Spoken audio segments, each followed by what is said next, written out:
What would you do if you raised a child who turned out to be freaking evil? That's the question you'll ask yourself after you finish watching this movie. We Need to Talk About Kevin is a movie about a terrible relationship between a mother and her school shooter's son. It's about what happens when your child ruins your life like a spawn sent from hell. So, what went so wrong between Kevin and his mother? Let's dive into the story and see if we can figure it out. The film opens with a strange sequence. A woman named Eva seems to be playing in what looks like a river of blood. However, on closer inspection, it's revealed to be a tomato festival. She is happy and carefree, having the time of her life. Flash forward to the present, Eva is a shell of her former self. She lives in a shabby house, is hated by her neighbors, and her home is regularly vandalized.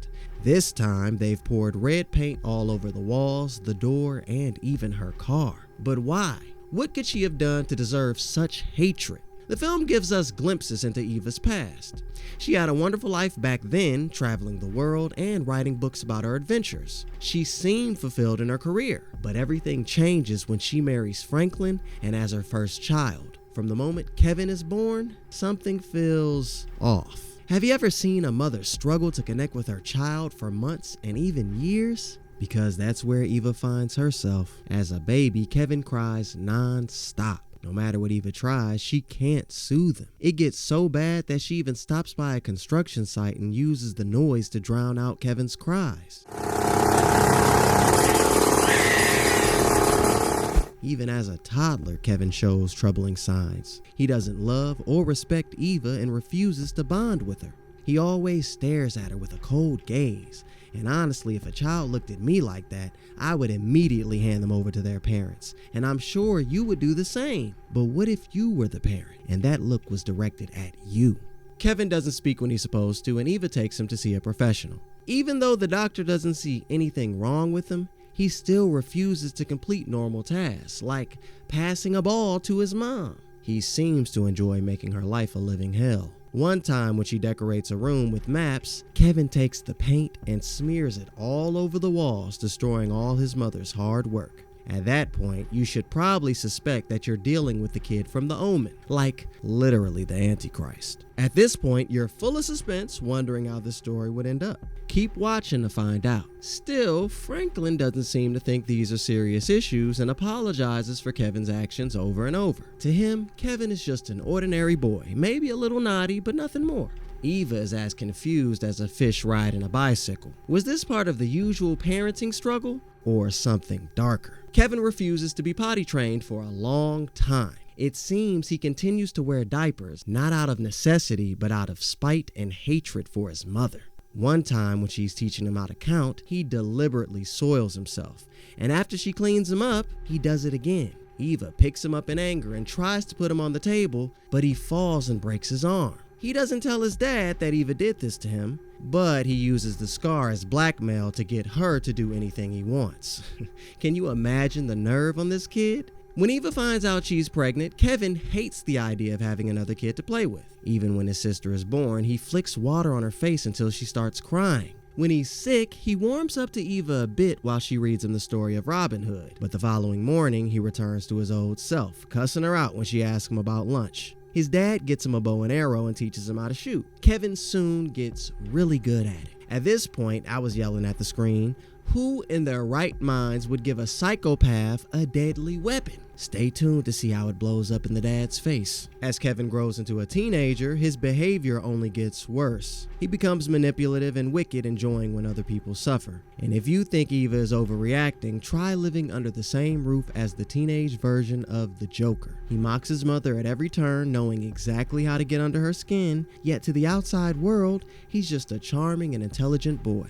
This deceptive nature is what makes Kevin so terrifying. He's not just a bad kid, he's calculating, like a predator carefully stalking its prey. When Eva catches him pleasuring himself in his room, he doesn't act like a normal kid would. Instead, he locks eyes with his mother, asserting his twisted dominance until she closes the door in shock. But here's where things get even more complicated. Eva tries to bond with Kevin.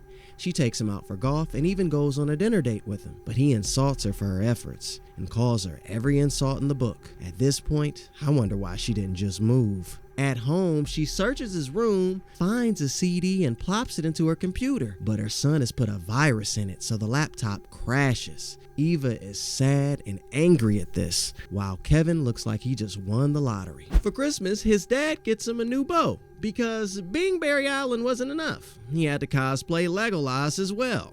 Like all teenage psychopaths, Kevin kills a pet. For fun, I guess. The guinea pig belongs to his sister, and he dumps the corpse down the garbage disposal for his mom to find. The next day, while Kevin is babysitting her, Celia goes blind in one eye after being exposed to the drain cleaner, and she has to wear a glass eye for the rest of her life. Eva blames Kevin as always. Franklin is tired of the accusations and brings up divorce, but Kevin overhears the conversation. Throughout the film, we keep switching between the past and the present day, where Eva is living in the aftermath of a tragedy. Everyone in her community gives her the cold shoulder, and she cannot find work because virtually no one wants to hire her. One time, she's even slapped in broad daylight by an old woman who hopes she rots in hell. Sorry.